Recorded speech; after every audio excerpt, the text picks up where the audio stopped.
السلام علیکم ورحمۃ اللہ وبرکاتہ۔ امید کرتا ہوں آپ سب خیر و عافیت سے ہوں گے۔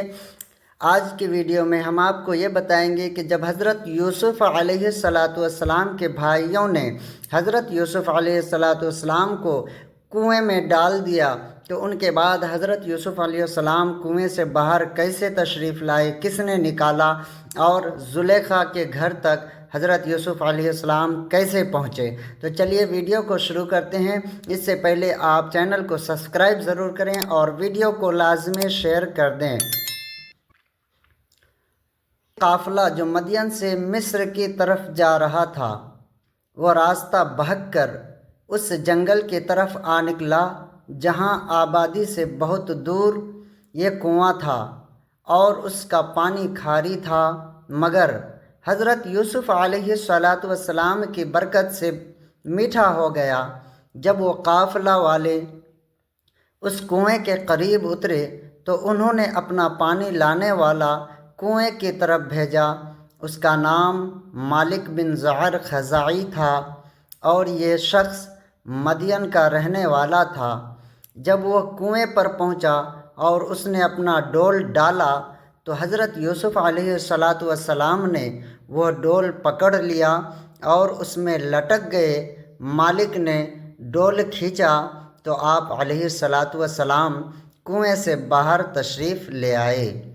جب اس نے حضرت یوسف علیہ السلام کا عالم افروز حسن دیکھا تو نہایت خوشی میں آ کر اپنے ساتھیوں کو مزدہ دیا کہ آہ کیسی خوشی کی بات ہے، یہ تو ایک بڑا حسین لڑکا ہے۔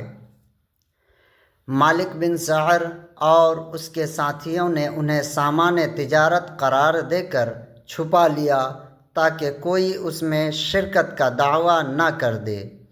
حضرت یوسف علیہ السلام کے بھائی جو اس جنگل میں اپنی بکریاں چراتے تھے اور وہ حضرت یوسف علیہ السلام کی نگرانی بھی کر رہے تھے، آج جو انہوں نے حضرت یوسف علیہ السلام کو کنویں میں نہ دیکھا تو وہ انہیں تلاش کرتے ہوئے قافلہ میں پہنچے۔ وہاں انہوں نے مالک بن زعر کے پاس حضرت یوسف علیہ السلام کو دیکھا تو وہ اس سے کہنے لگے کہ یہ غلام ہے، ہمارے پاس سے بھاگ آیا ہے، کسی کام کا نہیں ہے اور نافرمان ہے، اگر خرید لو تو ہم اسے سستا بیچ دیں گے اور پھر اسے کہیں اتنی دور لے جانا کہ اس کی خبر بھی ہمارے سننے میں نہ آئے۔ حضرت یوسف علیہ السلام ان کے خوف سے خاموش کھڑے رہے اور آپ علیہ السلام نے کچھ نہ فرمایا۔ حضرت یوسف علیہ السلام کے بھائیوں نے انہیں مالک بن زعر خزاعی کے ہاتھ بہت کم قیمت والے چند درہموں کے بدلے بیچ دیا۔ حضرت قتادہ رضی اللہ تعالی عنہ فرماتے ہیں کہ وہ 20 درہم تھے اور حضرت یوسف علیہ السلام کے بھائی پہلے سے ہی ان میں کچھ رغبت نہ رکھتے تھے۔ پھر مالک بن زعر اور اس کے ساتھی حضرت یوسف علیہ السلام کو مصر میں لائے۔ اس زمانے میں مصر کا بادشاہ ریان بن ولید بن نزدان عملیقی تھا اور اس نے اپنی عنان سلطنت قطفیر مصری کے ہاتھ میں دے رکھی تھی۔ تمام خزائن اسی کے تحت تصرف تھے۔ اس کو عزیز مصر کہتے تھے اور وہ بادشاہ کا وزیر اعظم تھا۔